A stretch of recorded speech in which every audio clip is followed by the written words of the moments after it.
Olá, bem-vindo ao Economês em Bom Português. No programa de hoje faremos uma retrospectiva, uma análise do que foi 2021, o que se previa e o que aconteceu. Acompanhe-nos, assine, siga-nos nos nossos canais no YouTube, LinkedIn, Facebook, Instagram e no Spotify.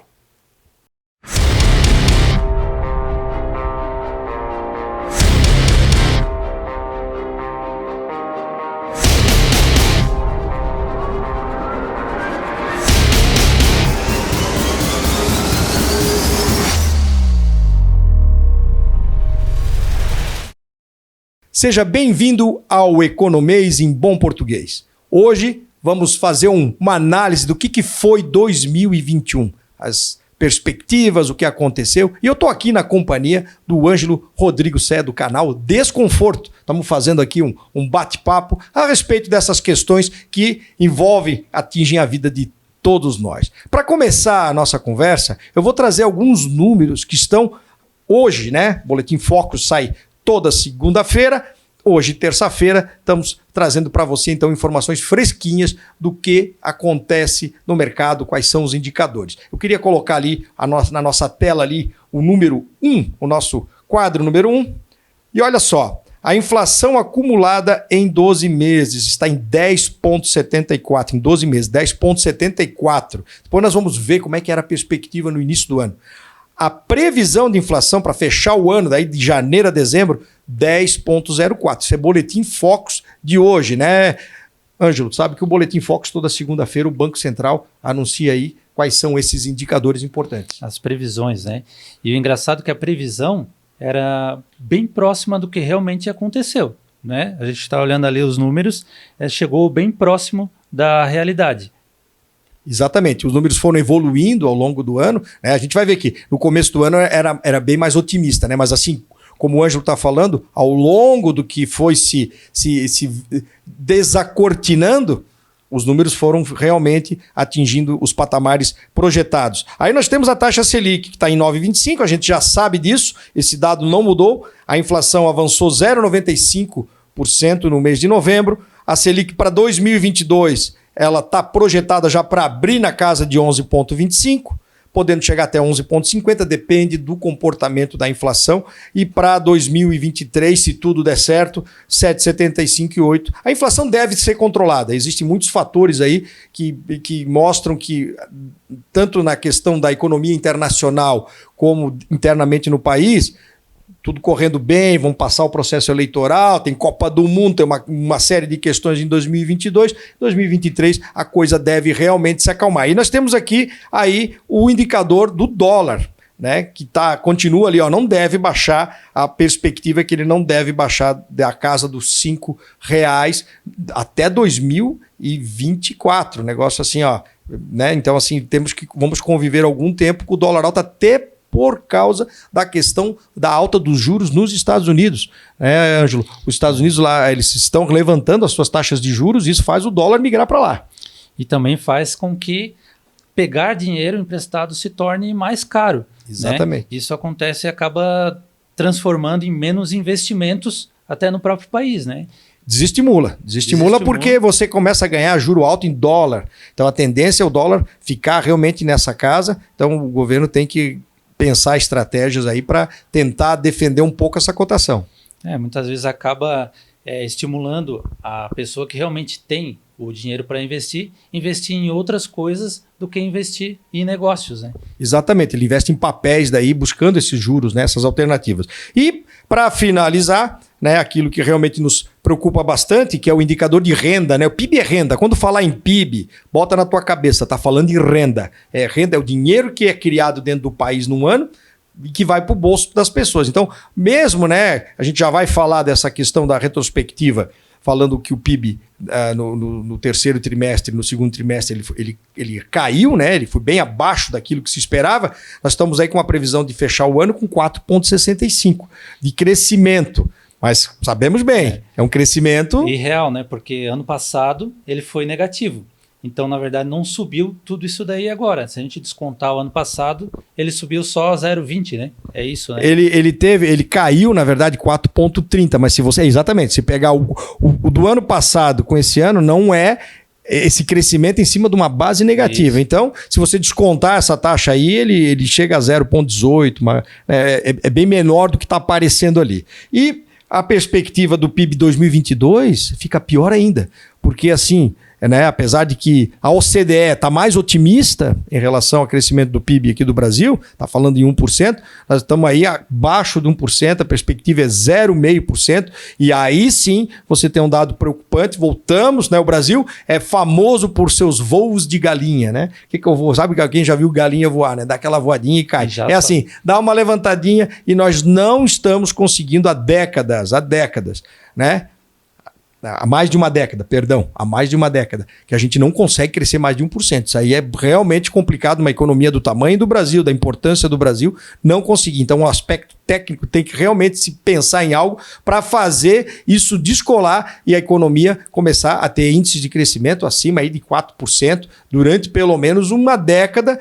É preciso fazer isso, senão a situação realmente de formação de renda, eu vou lembrar de novo, o PIB é renda, né, Ângelo? O PIB é renda, é o dinheiro no bolso das pessoas. E se a gente não conseguir fazer isso, o que acontece? Você não consegue fazer aumentar a massa de renda, o bolo, né? Esse bolo tem que ser distribuído também. O que faz isso é o crescimento da necessidade, da força de trabalho, da capacitação das pessoas, para que essa renda vá parar no bolso da maior quantidade de pessoas possível. Nessa contraparte aí, se você tem, como mostramos aqui, uma inflação disparada, você tem taxa de juros subindo, né, Ângelo? Isso tem tudo a ver com a manobra da Selic também estar subindo. Porque se ela sobe, a ideia dela é baixar a inflação. Essa é a manobra da taxa Selic. Baixando a inflação, se torna mais fácil as pessoas investirem nas empresas. E isso gera emprego, gera mais renda para as pessoas, né? Então, é uma bola de neve. Quando a gente consegue baixar a inflação, as pessoas conseguem investir mais nos negócios, conseguem aumentar o PIB. Então é mais ou menos nessa balança aí. Porém, a questão é que enquanto isso não acontece, a taxa de juros sobe, a tendência é o investimento ir para papéis, você vai colocar o dinheiro em títulos, ao invés de colocar em projetos realmente de abertura de empresa. Bom, a gente então, essa é a panorâmica de como é que as coisas estão. A questão toda é que 2021 começou de uma forma assim com uma perspectiva muito positiva. Em termos, se esperava que a pandemia fosse realmente acabar, então assim, muitos acharam que tinha acabado. Muito do dinheiro que foi disponibilizado para prefeituras e estados foram gastos em outras contas, acertar, por exemplo, o salário de funcionalismo, porque se achava que a pandemia estava dominada e não foi o que mostrou. Realmente, ela veio com uma cepa made in Brasil, ali no começo do ano, e aconteceu essa catástrofe toda que a gente viu. Claro que o Brasil ele entrou no processo de vacinação, alguns dizem que foi mais tarde, outros dizem que foi mais cedo, a gente não está aqui para criar polêmica política, a gente está dizendo que o Brasil adquiriu depois vacinas e a nossa capacidade de vacinação realmente ela tem uma logística muito forte, o Brasil tem experiência nisso. Mas o fato de a pandemia ter realmente voltado com força deu uma baixada na moral da economia.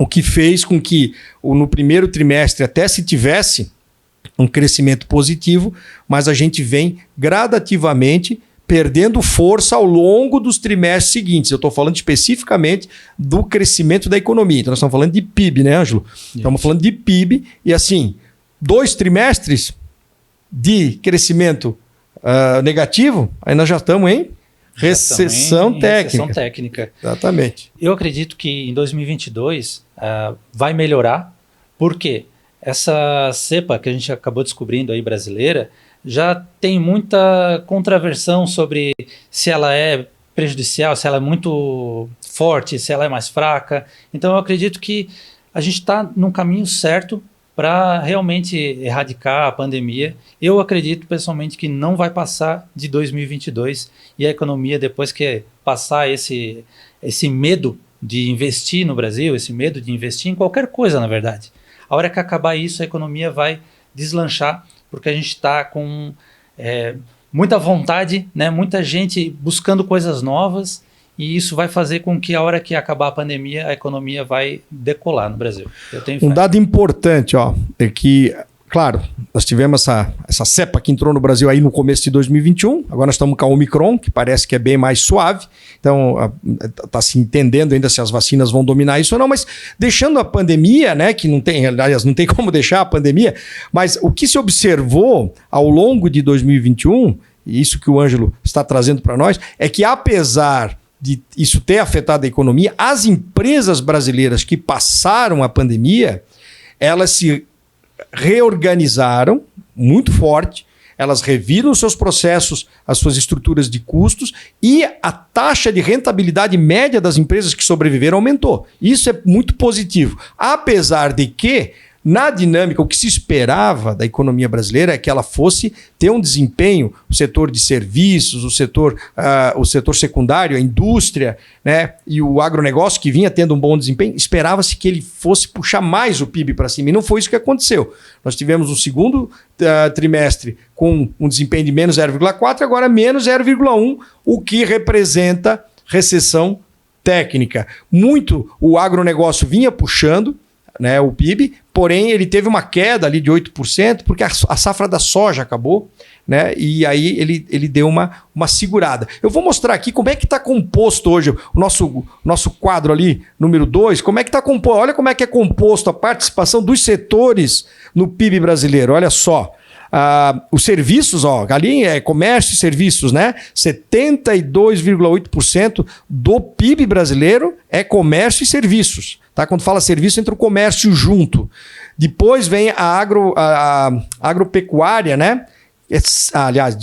Vem a indústria com 20,4%. Isso, claro que isso muda conforme a dinâmica da economia. E, por final, nós temos a agropecuária, o agronegócio, né, com a agropecuária, extrativismo, com 6,8%. Então, é isso aqui que compõe o PIB brasileiro. O que nós temos ali, né, em termos de ampliação, a gente tem um agronegócio muito forte e vê que o agronegócio tem salvado a economia brasileira, porém a representatividade dele, né, é 6,8%. Então nós temos um setor que está sofrendo muito, que é o setor do serviço, e a própria indústria que está estagnada, né? Agora, o que se espera é que com Black Friday e com Natal, o setor de serviços, né, que envolve ali comércio, como eu falei, ele volte com força. Se esperava um pouco mais dele. Por quê? Porque as famílias, durante a pandemia, elas deixaram muito de utilizar alguns tipos de serviços. Claro, serviço, por exemplo, de televisão por assinatura, de internet, algumas coisas... Isso aí cresceu. Cresceu, claro, porque a pessoa ficou mais em casa. Mas as pessoas, claro, deixaram de sair para comer fora, muitos deixaram de, inclusive até em salões de beleza, etc., que fazem parte. E tem o comércio também deixaram, o comércio teve que ficar fechado. Então o que se espera é que nesse quarto trimestre haja essa recuperação, e aí sim, né, se pegar o dado, né, Ângelo, agora, dos últimos 12 meses, nós estamos com um crescimento em torno de 4%, certo? Tivemos aumento da balança comercial, ela cresceu tanto em exportações como importações. Só que as exportações, né, as importações cresceram mais que as exportações. Eu até tenho dado aqui, vou pegar aqui, ó, foi 20%, deixa eu ver onde é que está aqui o dado, perdi o dado. Mas é coisa assim de 4% de aumento das exportações, quanto a 20,8% das importações. Então aí não compensou. E isso afeta também a questão do dólar. Inclusive esse movimento das importações, eles serem maiores do que as exportações, o que acontece? Causa uma escassez do dólar aqui no Brasil, porque mais dólares vão para fora do que entram. Então aumenta o preço do dólar. E isso aí também aconteceu com o turismo, porque muitas pessoas viajam para fora e como há essa insegurança, acaba poucas pessoas viajando para o Brasil. Então também contribui para entrar menos dólares e sair mais dólares. E todo esse movimento de escassez do dólar, além de fazer aumentar o dólar, também contribui com o aumento da inflação, né?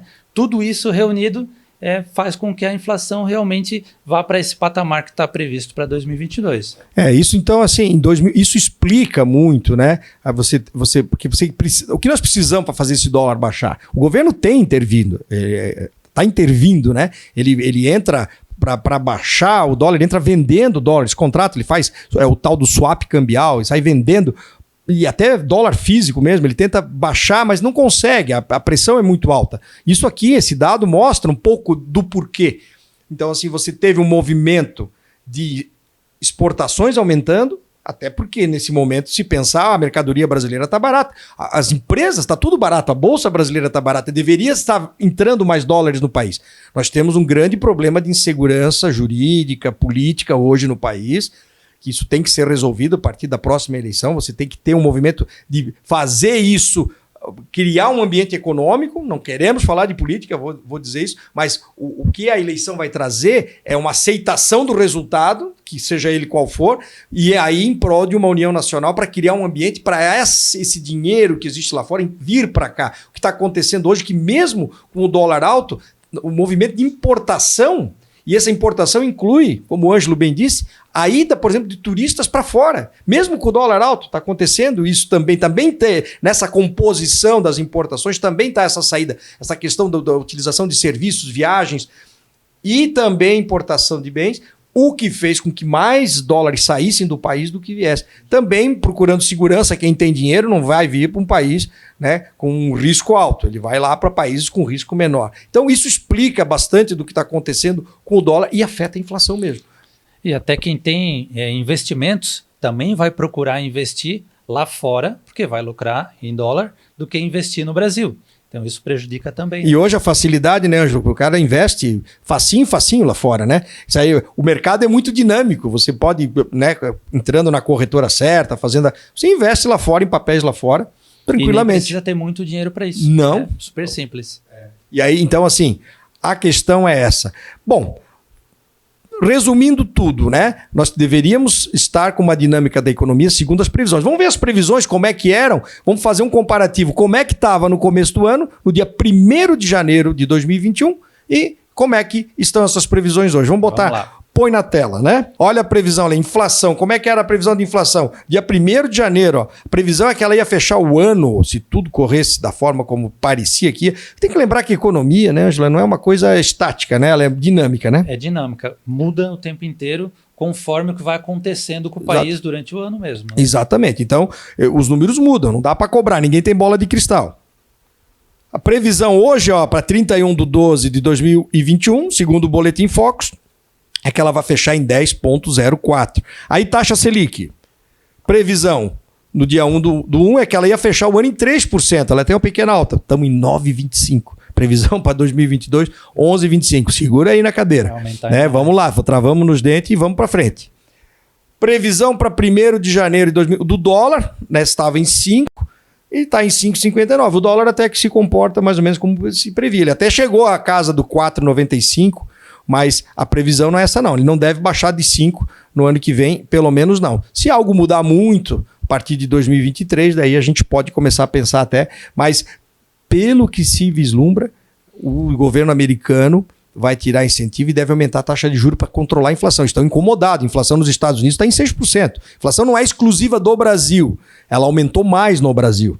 É isso que a gente tem que dizer. Na Alemanha estão preocupadíssimos. Alemão, eles não gostam de inflação. Eles têm uma história de inflação ruim, pior que a nossa. Da época lá da Segunda Guerra e coisa, eles não gostam muito não. E eles estão já tirando, como diz a teoria econômica, tirando o poncho da festa porque o pessoal já bebeu que chega. Então assim, é hora de secar as taças e vamos deixar a coisa mais sequinha para isso rolar melhor, né? Então vamos controlar a inflação e o dólar, aí é que está. A moeda não deve vir para cá, ela deve procurar locais seguros e com taxas maiores.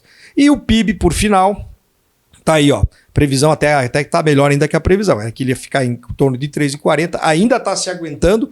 Achei que tinha desligado aqui. Ainda está se aguentando em 4,65% ao ano. A gente espera aí que esse último trimestre seja um pouquinho melhor. Talvez ele surpreenda. Espero eu. E a Bolsa de Valores? Vamos falar de bolsa. A gente fala de investimento. Né, Ângelo? O Ângelo é um entusiasta da Bolsa também. a Bolsa começou o ano com 114 mil pontos. Hoje ela está... Tá. 105 mil pontos, 104,99, alguma coisa, está fechando. Né? Queda hoje fechou ontem, né? Na segunda-feira, 104.998. Então, assim, ela está na casa dos 105 mil, 106 mil pontos. Mas eu quero. A Bolsa é uma boa oportunidade sempre, né, Ângelo? Quem pensa, de que tipo que se pensa? Longo prazo, né? Longo prazo. Quem investe na Bolsa de Valores, a ideia, primeiro, é tu investir um dinheiro que tu não vai precisar desse dinheiro agora, é um dinheiro que tu pode correr o risco de perder. Então, se tu não conhece muito sobre Bolsa de Valores, investe pouco. Investe um valor que tu pode perder, porque pode acontecer. É muito difícil. Se tu investir em algo com mais segurança, porque tem uma balança aqui, seria como se fosse um triângulo. Liquidez, investimentos que têm maior liquidez, menor liquidez, lucratividade e segurança. Então, a lucratividade e a segurança, eles são muito linkados. Quanto maior a lucratividade, menor a segurança. E a liquidez está balanceando esses dois pilares aí. Então, quando tu investe na Bolsa de Valores, o ideal, né, eu sei que existe muita gente fazendo trade e tudo mais, mas o ideal do investimento na Bolsa de Valores é você investir para o futuro, investir a longo prazo, porque a longo prazo isso vai te render muito dinheiro. A gente sabe que para ficar rico, a grande característica em comum de todas as pessoas que são ricas, elas investem o seu dinheiro. Então, se você quer ter um futuro melhor lá na frente, você vai ser obrigado a separar uma parte do seu dinheiro e investir esse dinheiro de uma forma que você consiga ganhar bons juros. Porque não adianta só você pegar e deixar o dinheiro debaixo do colchão, deixar o dinheiro na conta bancária, na conta corrente que não te rende nada. E existe muita gente que faz isso, né? Deixa o dinheiro parado. E olha que com a queda dos juros, que a Selic estava 2%, né? 2 milhões de brasileiros foram para a Bolsa, são novos investidores. Só que assim, quando a gente fala, a Bolsa 114, ela chegou a bater 130 mil pontos, está com 105 mil, é um grande... Para quem quer investir, quem quer comprar ativos, existe um grande potencial de compra nesse momento. Então, o investidor com visão de longo prazo, né, que não... Claro, você coloca esse dinheiro que não é aquele dinheiro que você precisa de imediato, é um grande momento para compra na Bolsa, porque a gente está falando aqui que o Ibovespa deve fechar aí em quase 10% negativo esse ano, né? Ou 5%. Agora perdi o dado, mas não faz mal. Ela vai fechar negativa esse ano, mas isso não é o problema. É a hora de comprar, né? É a hora de comprar. E para quem tem uma visão de longo prazo, o momento é agora. Então você que quer investir, aquela questão, não é o dinheiro que você vai precisar amanhã, mas se você puder dar ele prazo, que prazo é esse que eu falo? O Anjo falou em trade. Trade é o day trade, swing trade, é comprar e vender num curtíssimo prazo.